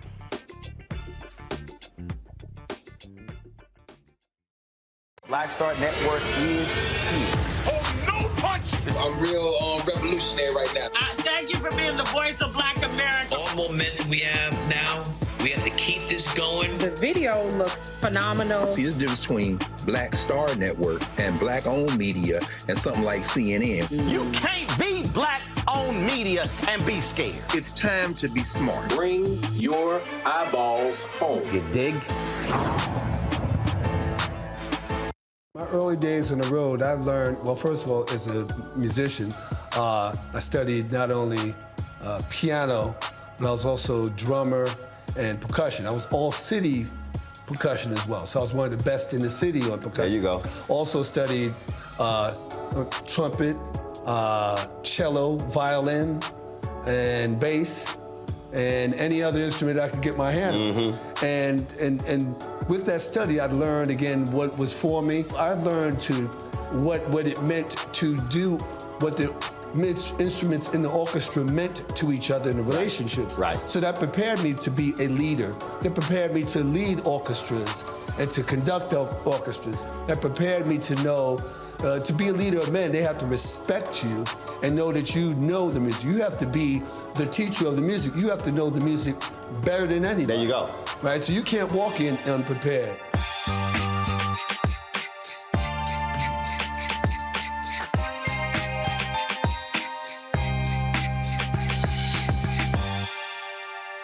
This is Essence Atkins. Mr. Love King of R&B, Raheem Devon. It's me, Sherry Shepard, and you know what you watch. You're watching Roland Martin, Unfiltered.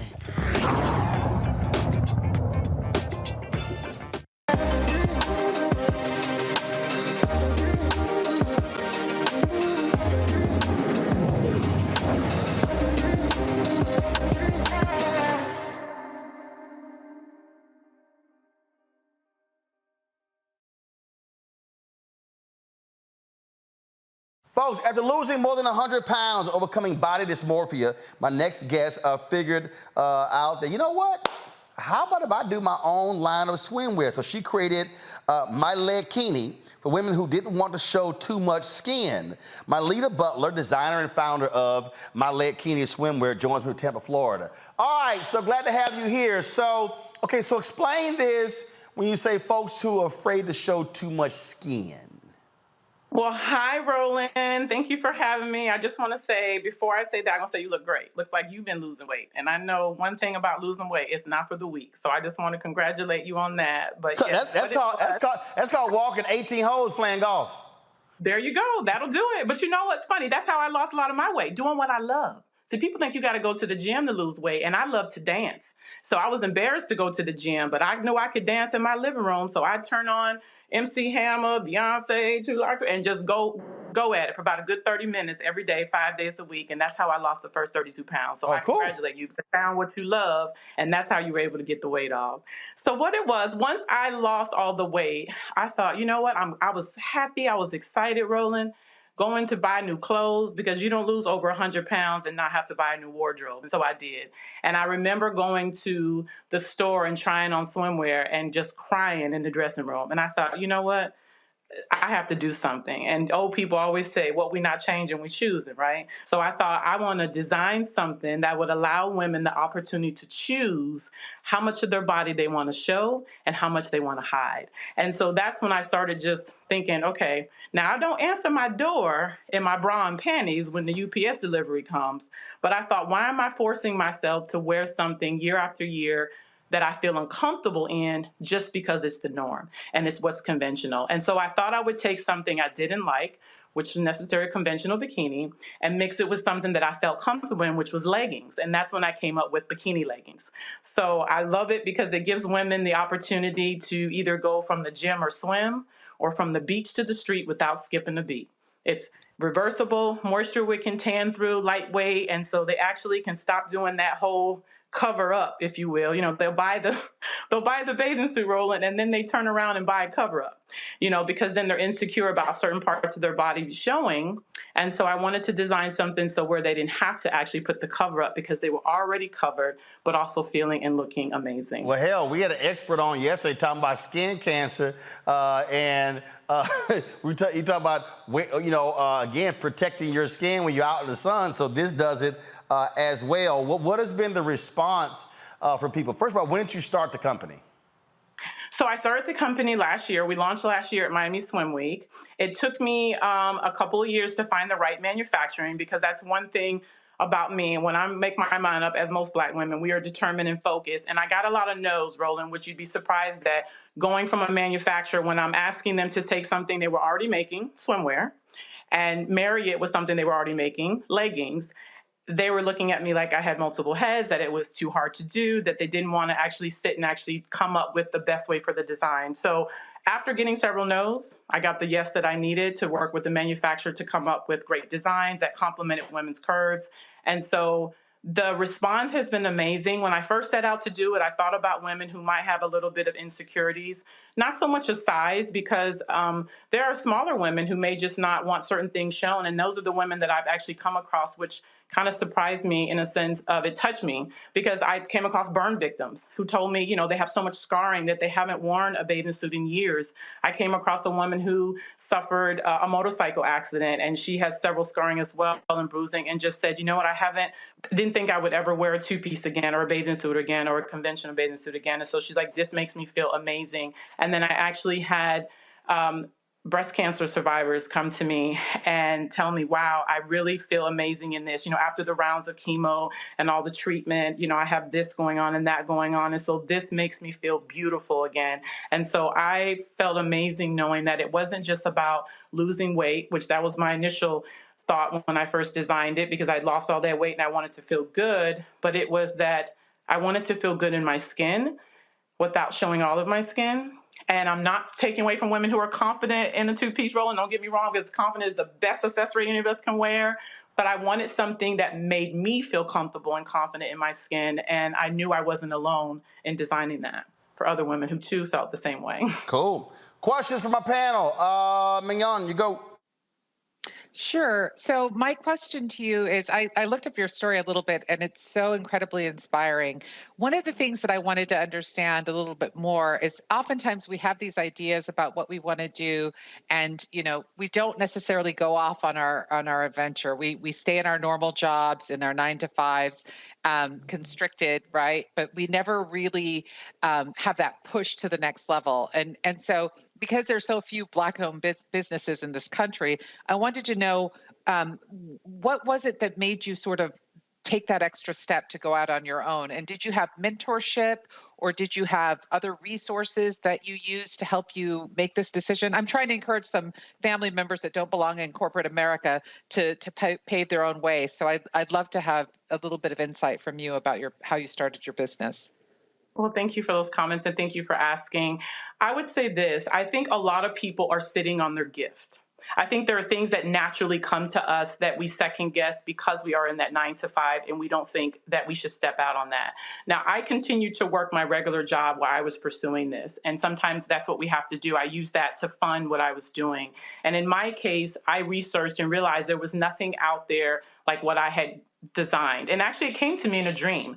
I literally woke up one night and God put it on my heart, my vision, and I knew right then. This is why we always tell people, listen and trust the Holy Spirit and trust God when he speaks to you. I woke up and I began to sketch, and I could see the designs and see the drawings immediately. And then I got up and began to just cut up like a bikini and some leggings and began to marry them together. And it just came second nature. And so then I looked and realized, okay, there's nothing out here. I probably should protect it, which another thing Black and brown people don't do. And I applied for patents. So I did have a mentor that I ran it by, and I asked, what do you advise me to do? And the number one thing was, of course, if I can apply for patents and also trademarks to protect the name, and coming up with the name, taking bikini and leggings and coming with my legkini. So as a bikini for your legs. So I would advise people, if they're thinking about it, if it's coming second nature to them, we are, I have a shirt that says Daughter of the King, and I have to remind myself sometimes that we're multifaceted just like God, and so we're here to do more than one thing.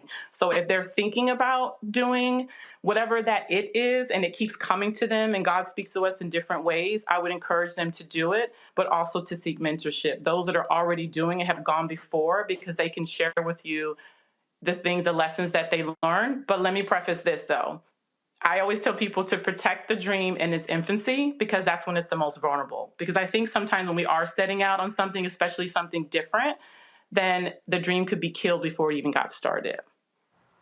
That's right. Thank you. Larry. First of all, congratulations. I think this is a great concept, and I love the name. So can you talk a little bit about your marketing strategy and how it's evolved since you initially developed the concept? So when I first got started, I was not in the social media world. I was a dinosaur, according to the world of social media. And that was one thing my mentor had told me, is that when you start a business, you want to make sure that you have a social media footprint. And so since we all hold in our hands a free marketing tool, I had to get comfortable with going on social media and using the different platforms to market my business, to talk about my story, and to get my brand out there. Also, I'm learning the importance of people's stories. So as more people are purchasing the product, have continued to purchase the product, I've learned to really listen to them, to take the feedback, so that I am able to continue to market the product, but also to hear from my customers, to know how we can improve the product, and also to share their stories, to know that it's not just me, not just something that I love, that it's something that they're loving and falling in love with, and how it's affecting their lives positively. Tommy. Yeah, hi. Well, first of all, I want to say that I would absolutely wear something like a three-piece swimsuit for men. So hopefully you could start working on that. I would absolutely buy that. But I wanted to, I can't even imagine what it must be like to go through all the steps that it takes for you to launch an invention like this. And I was thinking when you were speaking, can you think of a time when when you had to deal with a rejection, what that was like and how you got past it? Like, what was the hardest rejection you experienced, and how did you get past it? The hardest was that I was told that my concept would, basically it wouldn't sell, that it really didn't make sense, that women want to show their skin, that they want to be, in a two-piece and exposed, or that it meant if we wanted to cover up, it meant we didn't love ourselves. And I feel like that's the biggest misconception. It's not that we don't love ourselves, we just don't want certain parts of our body shown. So I think when I went to the first two manufacturers and I was basically told no, like, no, it's too difficult. This can't be mass produced. It doesn't make sense. We're not going to be able to do X, Y, and Z. And I could see it as clear as day going back to my sketches. And I realized that in life, especially when you believe in something and it's been put on your heart, you're going to get no. Like I knew there were going to be no's. I didn't expect automatically it would be a yes, but I realized that was practice for the yes that I was going to get. And I needed to continue to keep pushing, especially I knew it was something that I believed in and it was bigger than myself. Yeah, it sounds like you didn't blink. I got to tip my cap to you. Way to go. Marlena, where do folks go to check out the swimwear? Yeah, so go to swimwear is mylakini.com. I also have on the website where I share my book, my weight loss journey of where I lost over 160 pounds. I teach people that we plateau because we lack a plan and how to have that plan to be able to overcome that and how to be successful in life in your personal as well as your professional life. I share little tips and tools and things like that. But mylakini.com. I'm also on Instagram, mylakini, and at mylita_Butler on Instagram as well. All right. Well, appreciate it. Thanks a bunch. Good luck. Thank you so much, Roland. All right, Mignon, Larry, Tommy, Mustafa left earlier. I appreciate all of y'all being on today's panel. Thank you so very much. A great time had by all. Before I go, shout out to my sister, Levita Martin Marshall.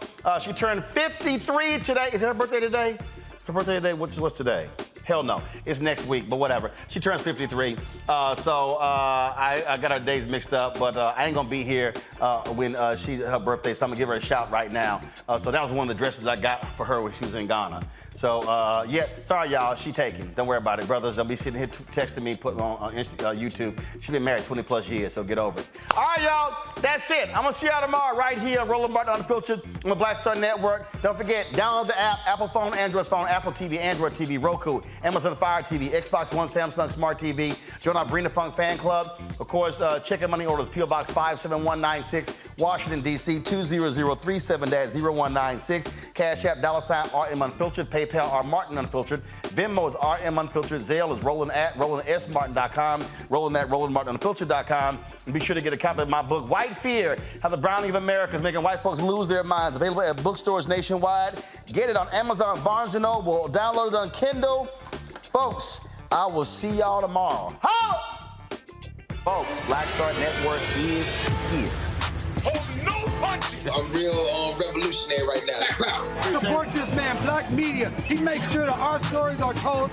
Thank you for being the voice of Black America, Roland. Stay black. I love y'all. All momentum we have now, we have to keep this going. The video looks phenomenal. See, there's a difference between Black Star Network and black-owned media and something like CNN. You can't be black-owned media and be scared. It's time to be smart.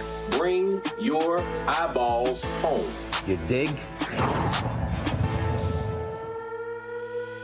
Pull up a chair. Take your seat. The Black Tape with me, Dr. Greg Carr, here on the Black Star Network. Every week, we'll take a deeper dive into the world we're living in.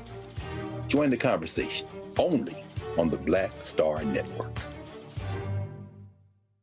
Hi, I'm Dr. Jackie Hood Martin, and I have a question for you. Ever feel as if your life is teetering and the weight and pressure of the world is consistently on your shoulders? Well, let me tell you, living a balanced life isn't easy. Join me each Tuesday on Black Star Network for A Balanced Life with Dr. Jackie. We're all impacted by the culture, whether we know it or not. From politics to music and entertainment, it's a huge part of our lives, and we're going to talk about it every day right here on The Culture with me, Faraji Muhammad, only on the Black Star Network. I'm Deborah Owens, America's Wealth Coach, and my new show, Get Wealthy, focuses on the things that your financial advisor and bank isn't telling you, but you absolutely need to know.